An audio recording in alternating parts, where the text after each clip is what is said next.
मी गोरेगावात राहण्यासाठी 1960 मध्ये आलो. त्यानंतर जेवढ्या निवडणुका झाल्या त्या सर्व निवडणुकीत मतदान केंद्रावरती, माझ्या मतदान केंद्रावरती मी नेहमीच पहिल्या क्रमांकावरती गेलेलो आहे. कारण निवडणुकीतही काम असतं आणि म्हणून मी एक पद्धत बनवली, पहिला नंबर लगाव काम पुरा. और या वेळेला मागच्या पेक्षा काही सुधारणा निवडणूक आयोगाने केलेल्या आहेत आणि त्यामुळं आणि मी पहिल्या क्रमांकावरतीच असल्यामुळं माझं मतदान ताबडतोब झालं. आणि ताबडतोब झाल्यानंतर स्वाभाविकपणानं आप लोग काफी वहाँ संख्या में थे और लोगों ने प्रश्न पूछे. लोकांनी प्रश्न विचारले, मी त्यांना उत्तर दिली. त्यातला एक महत्वाचा प्रश्न असा होता की तुम्हाला काय वाटतं. तर त्याला माझं उत्तर मी जे दिलं की एकूण महिना दीड महिना सगळी जी निवडणूक मोहीम वेगवेगळ्या पक्षांनी चालवली, त्यातनं दोन महत्वाच्या गोष्टी बाहेर आल्या. आणि त्या म्हणजे निवडणुकीचा निकाल लागल्यानंतर राष्ट्रवादी पक्ष विरोधी पक्षात होता आणि त्यामुळे ज्यावेळेला त्यांचे अध्यक्ष शरद पवार यांना हा प्रश्न विचारण्यात आला, तुमचं मत काय आहे, त्यावेळेला त्यांनी सांगितलं की आम्हाला विरोधात मतदान करण्यात आलेलं आहे आणि त्यामुळं आम्ही विरोधी पक्ष म्हणून विधानसभेत काम करू. हे त्यांचे शब्द बाहेर गेले असतील ना नसतील, तेवढ्यात त्यांनी दुसऱ्या पक्षात ढवळाढवळ करून इतर पक्ष फोडण्याचा प्रयत्न केला. त्यात त्यांनी कौशल्याने शिवसेनेचे जे नेते आहेत, उद्धव ठाकरेजी पूर्वीच्या शिवसेनेचे, त्यांच्याशी बातचीत करून जे त्यांनी सांगितलं होतं की आम्ही विरोधी पक्ष म्हणून काम करू, त्याच्याऐवजी अशा पद्धतीचं काम वेगवेगळ्या प्रकारे वर्षभर त्यांनी त्यांच्या पक्षांनी केलं. आणि म्हणून त्याचं उत्तर म्हणून त्यांच्याच आमदारांनी, राष्ट्रवादी आमदारातले काही आमदार, त्यांना त्या ह्या गोष्टीचा राग आल्यामुळं ते पक्ष सोडून बाहेर आले. तसंच शिवसेनेमध्ये सुद्धा अशाच पद्धतीची वागणूक मिळाल्यामुळं तेही बाहेर आले. आणि त्यामुळं जी परिस्थिती 5 वर्षात होती ती बदलत बदलत फार चांगल्या पद्धतीनं यावेळेला महायुती म्हणजे भारतीय जनता पार्टी आणि अन्य त्यांच्या बरोबर असलेल्या लोकांना मतदान झालेलं आहे आणि मला वाटतंय महायुती विजयी होईल. तुम्ही सर ते वोटिंग करायला गेले होते, तुम्हाला पहचान पत्र काय काय तुम्ही काय दाखवलं, काय तुम्ही सांगितलं, तुम्हाला काय काय माझ्याजवळ निवडणुकीचं जे ओळखपत्र असतं ते होतं आणि मी अनेक वेळेला निवडणुकीसाठी मतदानासाठी गेला असल्यामुळं मीच त्यांना हातात माझं मतदान कार्ड दिलं आणि त्यांना सांगितलं अमुक क्रमांक या वरती आहे आणि त्यांना मी मतदानात कुठं आहे ते दाखवलं. त्यामुळे मला तर काही कठीणाई पडली नाही. दुसरं असं आहे की सगळा तिथे जो मतदान अधिकारी कर्मचारी होते, मी इतकी वर्ष गोरेगावमध्ये राहतोय, तेही मला ओळखतात आणि हे सांगितलं पाहिजे मला या निमित्तानं की मला मुंबईतल्या मतदारांनी 3 वेळेला विधानसभेत निवडून पाठवलेलं होतं आणि 5 वेळेला लोकसभेत निवडून पाठवलं होतं.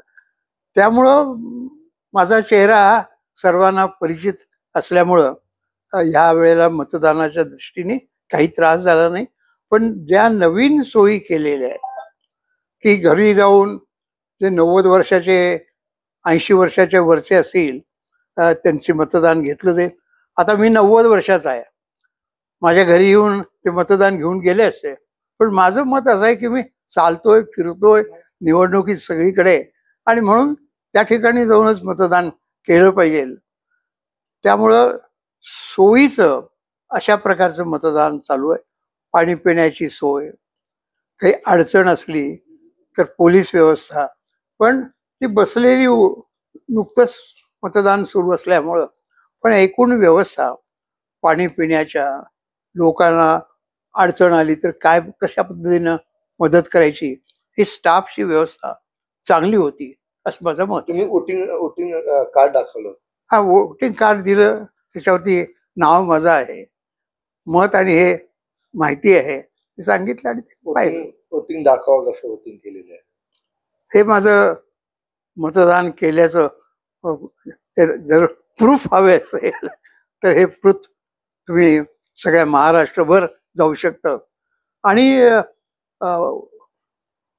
याचा जो लाभ आहे, आपलं चॅनेल सुद्धा आत्ता ज्या वेळेला घेते त्यावेळेला अजून निवडणुकीला संपायला खूप वेळ आहे, त्यामुळं आपण जाऊन मतदान केलं पाहिजे हा विचार लोकांच्या मनात वाढत जाईल.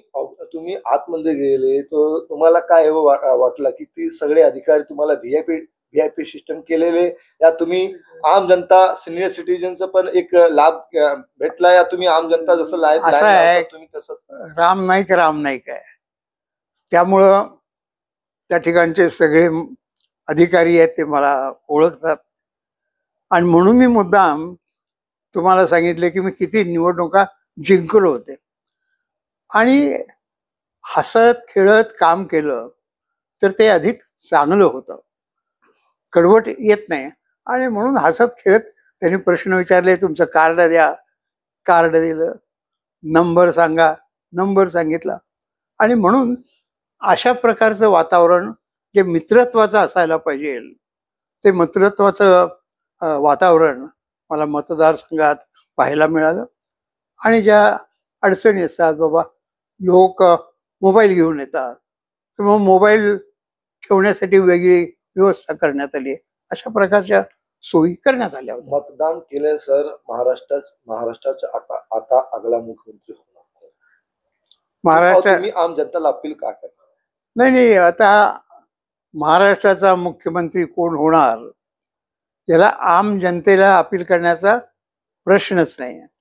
त्याची जी पद्धत आहे ते आज निवडणूक मतदान पूर्ण होईल, 23 तारखेला मतमोजणी होईल, आणि त्या मतमोजणीत ज्या पक्षाचे सगळ्यात जास्त निवडून येतील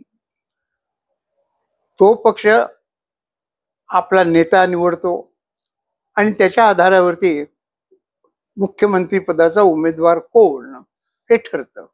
एका पक्षाला बहुमत मिळण्याइतकी मतं नाही मिळाली तर जी महायुती आहे त्यामध्ये सगळे मिळून किती जणांचा पाठिंबा आहे, तो बहुमताचा पाठिंबा असेल तर ती व्यक्ती ही मुख्यमंत्री म्हणून निवडून येईल. पण हे काम जे आहे ते मतदान पूर्ण झाल्यानंतर येतं, आणि अशाच पद्धतीनं एकूण मी असं जरूर म्हणेन की यावेळेला निवडणूक आयोगाने सुद्धा कामात खूप सुधारणा केलेली आहे, आणि त्याचा एक स्वाभाविक चांगुलपणा त्याला दिला पाहिजे असं मला वाटतं. मतदान किती प्रतिशत व्हायला पाहिजे, आणि किती प्रतिशत तुम्हाला काय वाटत किती प्रतिशत होणार? नाही, असं आहे की मतदान हे वेगवेगळ्या उमेदवारांच्या आधारावरती आणि वेगवेगळ्या पक्षांच्या आधारावरती होत असतं. त्यामुळं प्रत्येकाला तर असं वाटतं भरपूर मतदार हो. मागच्या वेळेचा अनुभव, लोकसभेचा अनुभव असा घेतला तर मला जरूर असं वाटतं की साधारणतः 65 ते 70च्या दरम्यान मतदान होईल असा माझा अंदाज आहे.